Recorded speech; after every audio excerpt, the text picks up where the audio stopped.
afternoon. This is Ian Koniak, and I am here with Anton Gunn. Great to be here. Great to be here with you. For those of you who don't know Anton, he is one of the world's most requested thought leaders and motivational speakers, speaking on leadership and what it takes to be the best leader. He's been a speaker for how many years now? 17 years. 17 years. We're at a speakers conference, and he is one of the not only the top speakers, but he's also helping us in terms of getting or speaking careers and sharing his own experiences. So I had a great time talking to him last night. Not only is he a speaker, but he was a college athlete at South Carolina Gamecocks, and he was on President Obama's staff as one of his senior advisors in the deployment of Obamacare. So he's had an amazing career, and I have the privilege of talking to you today and learning about his story. Happy to be with you, man. Very happy to be here. Yeah, great to be here. So just tell me, I guess to start, how did you and why did you start in the speaking business to begin with? So, this is something I've been doing for a long time, even before as a professional. So when I was named captain of my high school football team, my mom asked me to come. She was a school teacher. And she asked me to speak to her fifth grade students about what it took to become a captain and a leader of the football team.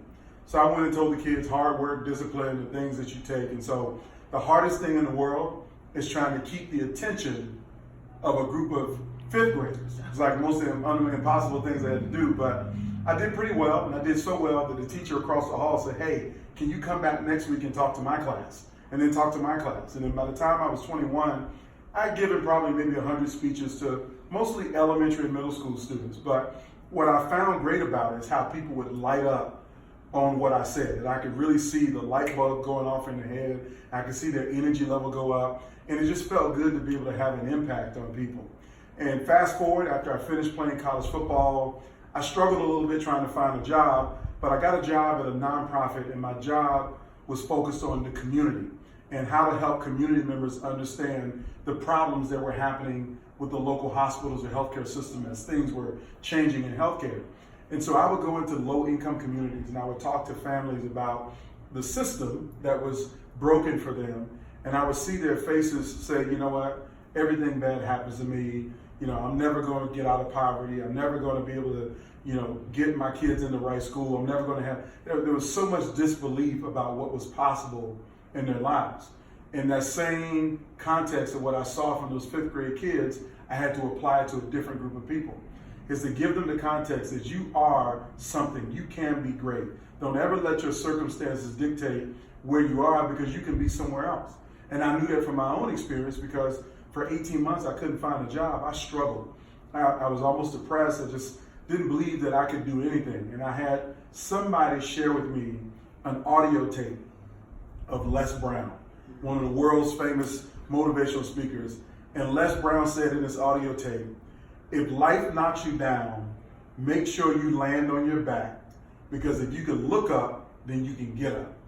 And that's the kind of context that I use to say to these folks, listen, life will always knock you down, but if you can look up, you can get up. And so I began to speak life into these groups of people, these communities, mostly single moms with children who lived in poverty.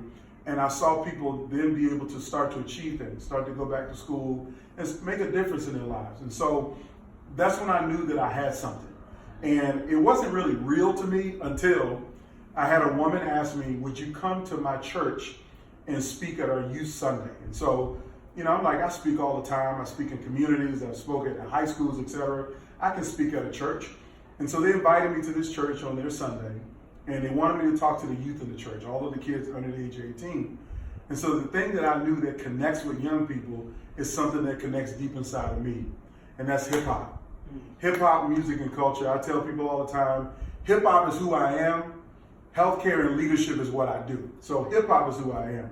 You see, I'm sitting here with my favorite hip hop tapes on my T-shirt. Got the beat nuts. Locked in. I got the beat nuts at the top. I got Tribe Called Quest. I got Wu-Tang at the bottom and Public Enemy all throughout the middle. So hip hop is who I am. And so if you know anything about the story of hip hop, it makes for a great motivational speech. Because here's the context. Hip hop was started by poor Black and Latino kids in the Bronx, New York. They were in the worst schools, in the worst neighborhood, full of gangs, crime, drugs, burnt out buildings. If you looked at the landscape of the Bronx, you would say there's nothing good about that place. There's nothing good.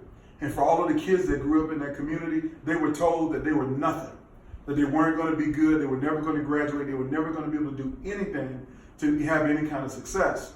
But the story of hip hop is that these poor Black and Latino kids took nothing. Burnt out buildings, parks with no power and electricity. They had old record players and old records that nobody wanted to play anymore. And they took these records and they turned it into something. They created an art form. They created it and made it into something great and fabulous that not only was important to them, but became a worldwide cultural phenomenon. And so when I was at this church, I basically told these kids that many times in your life as a young person, people will tell you you're nothing. You have nothing, you ain't gonna be nothing, you ain't gonna do nothing. But if you understand that even if they tell you that you're nothing, that you can turn nothing into something, the same way those kids in New York City turned hip hop into a worldwide phenomenon. But there's 3 keys that you gotta master before you can turn nothing into something. The first key is you gotta believe that it's possible. So if you don't have a belief system, if you don't have a vision for what's possible in your life, then you can't bring it into fruition. So you gotta find a way to think about what is possible. And I encourage people to write down the possibilities. How I document possibilities is this. If you had unlimited money, if you had unlimited time, and you had unlimited support from your family, what would you do every day? So if you make a list of, say, if I got unlimited money, unlimited time, and unlimited support from my friends and family, what would I do? And just start making a list of the things. That's how you grow your possibilities. That's how you grow what's possible in your life. And then the second thing you gotta do after you have the context of believing what's possible is you gotta do something to make it possible. So you gotta take one step, find one thing on that list and try to accomplish it. And in hip hop, these kids says, you know what? I don't have anything, but I got a piece of paper and I got a pad. And I can put words on that pad. And I can put words on that pad and I can make them rhyme. Anybody can make words rhyme. Yeah. All you gotta do is take time. So you gotta get it down on paper. You just can't say, I wanna believe it, but you gotta do something to make it happen. So start to put something together. And the third thing is you gotta keep doing it over and over and over again. Because you don't become an expert at something until you do it 10,000 times. That's what Malcolm Gladwell says in his book, that before you call yourself an expert, you gotta do something 10,000 times.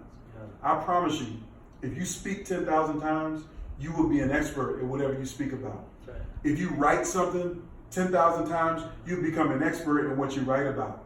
If you read something 10,000 times, you become an expert in it. And expertise is what people pay for.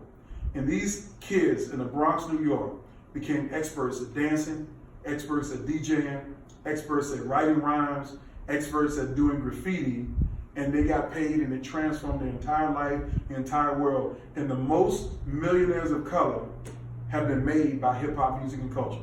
Black and brown, all made by the music and by the culture. So that was my first keynote speech.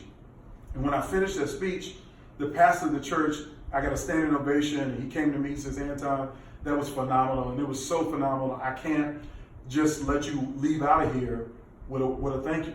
I'm gonna give you something. And he had the church secretary write me a check for $150. And that was the first time I'd ever gotten paid to give a speech. Now, I had given hundreds of speeches, talking to high school kids and doing all kinds of other things. Never once did I ask for pay. Never once I was looking for pay, because my system was focused on how I could inspire people and help them to believe what was possible in their life. But that's when I learned that this is a business and there's an opportunity to earn money. And next thing I know, I'm speaking at churches and youth groups and conferences and charging a small fee of $150, and it kind of went on from there.